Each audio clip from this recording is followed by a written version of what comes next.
What's up, guys? It's Charles here with Ep.1, trying to do my very first news thing, which is just a way for me to just get on here and talk about robots for a little bit. It's mostly going to be Transformers, third-party stuff, and regular die-cast robots, but let's not mess around. Let's just go ahead and get started. The very first thing I wanted to talk about today was, or is, MP-28. I'm sure a lot of you guys have already heard about this. It seems to be the rumor. I don't know if it's legit or whatever, but here is MP-28, and let's see if you can guess who it is by the silhouette if you don't know about this already. And if you guys said Hound, you are correct. So this is what people are saying is going to be the MP-28 Masterpiece Hound. But then of course, if we take a look at this, it's pretty easy to just mock up certain things and make them look legit. Like for example, what's the first one on here? Is the Hound we're looking at, the MP-28, right? So if we scroll down, you can see it's very easy to just make a silhouette of anybody. We have Cyclonus here. Let's see who else we got here. This looks like Scorponok. Not too familiar with him. This is after really when I stopped watching Transformers, I guess. And of course a Wally, which we all know would never ever be, hopefully never be, a Transformers masterpiece. But this just goes to show, you know, you can fake certain things. Next thing I wanted to show you guys is the Cloud9 Quake Blast. So for those of you that aren't already in the know, this is the new version of the third-party Shockwave. A lot of people either have Quakewave or are dying to get Quakewave, but now you have another option. So you can see here, it does look very nice. I think on the left there is the, it's like a parts forming thing, and on the right side is the actual, you know, perfect transformation version of that. I'm not exactly sure, but the proportions look really nice. The only thing that kind of bothers me is the lack of ankle tilt. I don't see ankle tilt here, guys. Hopefully it will be incorporated in the final thing. Here's the LED feature. It will be incorporated into the chest, which is awesome. I've always wanted to have the LED on the chest. You also see it there on the arm and the eyes. Here is gun mode. As you can see, the LED does carry into the barrel of the gun mode. Here is from the side. You can see the backpack is pretty big, but it still looks pretty good. I like the length of the feet there. I know they're nice and pointy, but it does look really nice. Here is the perfect transformation in the regular version of the mouthpiece for the gun.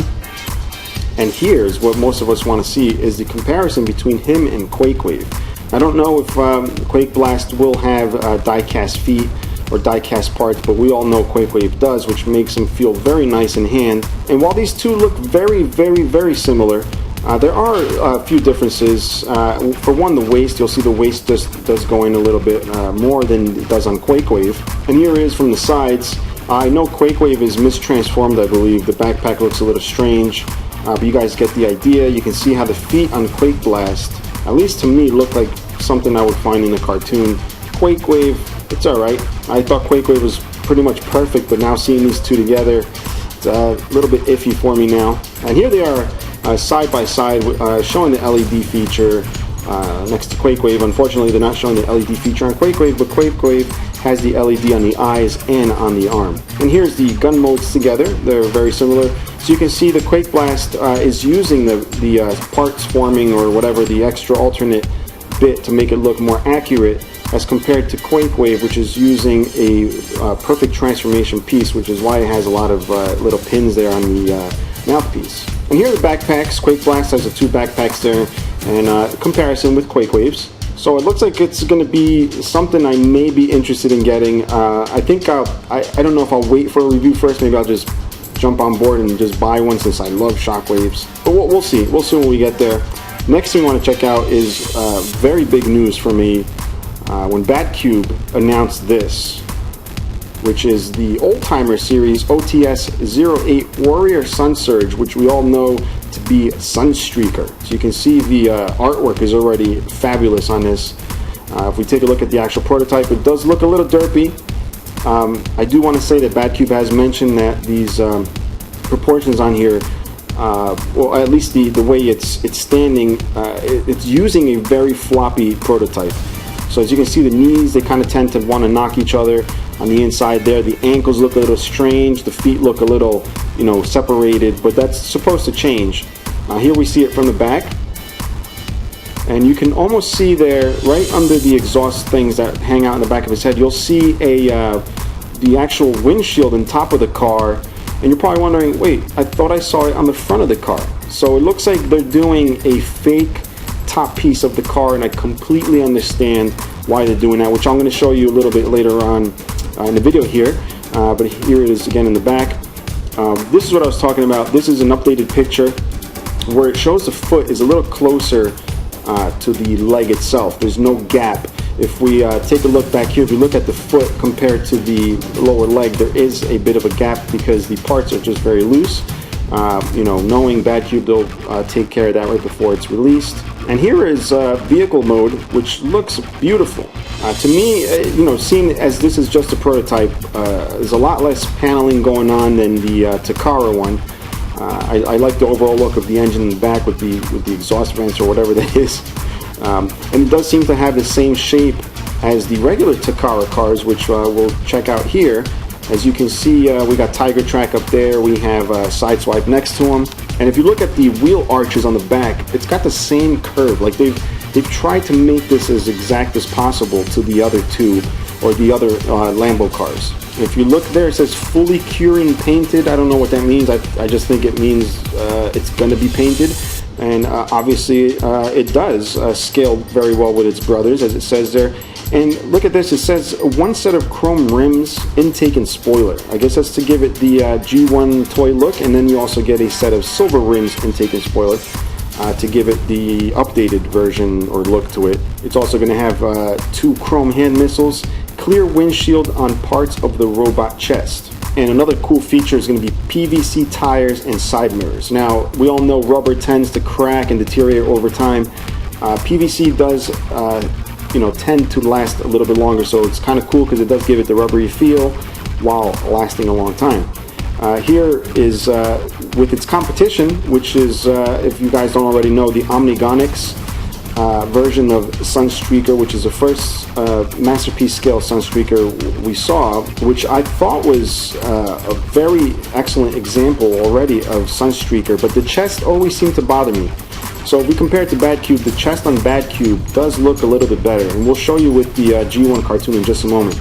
But if we look at Omnigonics, the chest looks a little big, but overall it does look really nice. The prototype seems to be, I don't know if that's a 3D rendering, otherwise they're able to pose their prototypes very well. I think it is a 3D rendering, whereas BadCube is actually using an actual prototype. Now if we see here, we look at the Omnigonics now, which is on the left, and then we see the cartoon version in the middle and BadCube on the right. We can see that BadCube's chest is much more accurate than Omnigonics. Now the Omnigonics will tend to look a little bit better since they did color it. They're even using the blue windshield. But again, I think that's just a digibash. And the BadCube, as long as they fix good stuff with the legs, I'm sure it's going to look a lot better.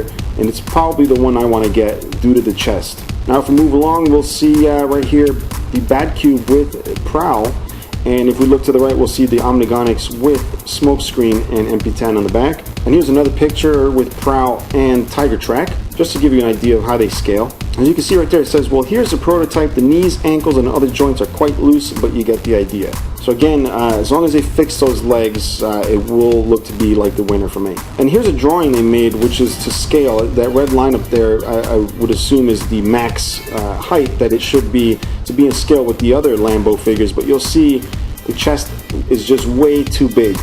You know, a lot of people might not like that fake chest on the BadCube version, but if you really want it to look accurate, you may just have to put up with it, because just look at the size difference there. Alright, so then we're going to move on to this guy here, which is Reximus Prime. Supposedly this is the upscale Grimlock masterpiece. As you can see, it's much bigger than MP-10. Well, maybe not much bigger, but you know, you get the idea. It's a lot bigger than the MP-10. I don't know if this is an official image or an official name. I'm supposed to be getting one of these from tfdirect.com. Hopefully, once this comes out, it'll be in my hands so we can review it. So you can see here, we did see the gray prototype months ago, but here we see an actual black plastic prototype with those silver pieces. Now, those silver pieces are silver for a reason. except for the chest. That's just looks like clear plastic, but those silver pieces are actually die-cast pieces. So we got a die-cast crotch, die-cast shoulders, and also it looks like die-cast down there in the legs, and most importantly the claws. And just to give you an idea of how much more upscaled he is, here he is with the regular Masterpiece Grimlock. One of the biggest news for me is this guy right here. This is the Toonami Ultimate Voltron, which, you know, I saw the gray prototypes, and right away as a Voltron fan, I was a little bit annoyed at the, you know, the stylizing that they did with these. But seeing them in color now makes a big difference in the way I feel about these. I mean, they look really, really good. I'm glad they finally have them in color. Now we can really take a good look at these. Just look at the way they almost look like they popped off the screen. The way they're standing there, they actually have a little bit of a neck. Now again, these are very stylized. Look at the front legs on these lions are humongous, on the leg lions. But if we look here in the combined form, it looks absolutely stunning. I could do without those silver colors, not the silver colors, the little color keyed pieces on the round bits of the, you know, the joints.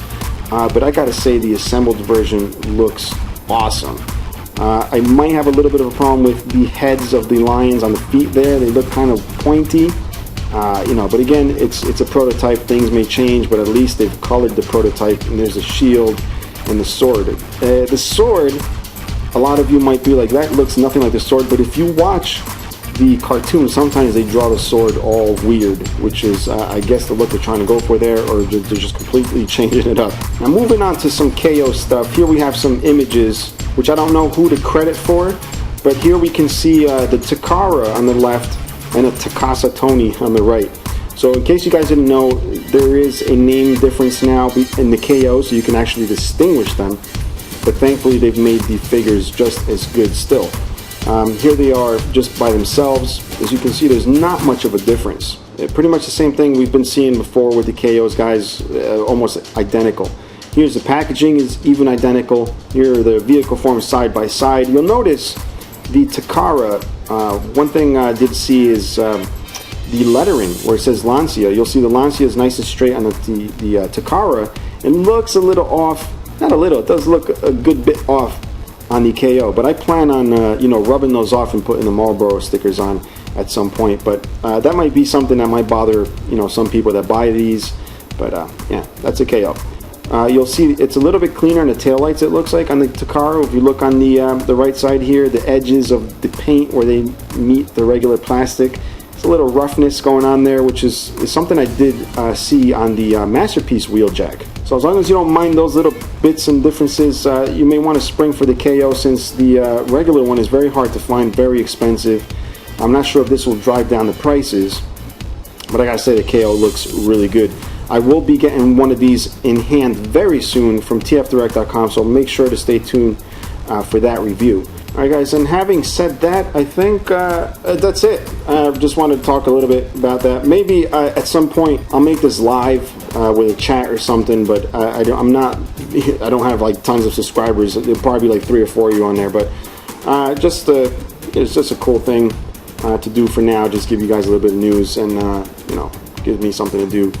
But if you have any questions or comments, leave them below. If you're enjoying the videos, guys, as always, subscribe. And if you want to support the channel, there's a thing up here somewhere that you can click on and support the channel so I can continue making these videos. And yeah, until next time, bye-bye.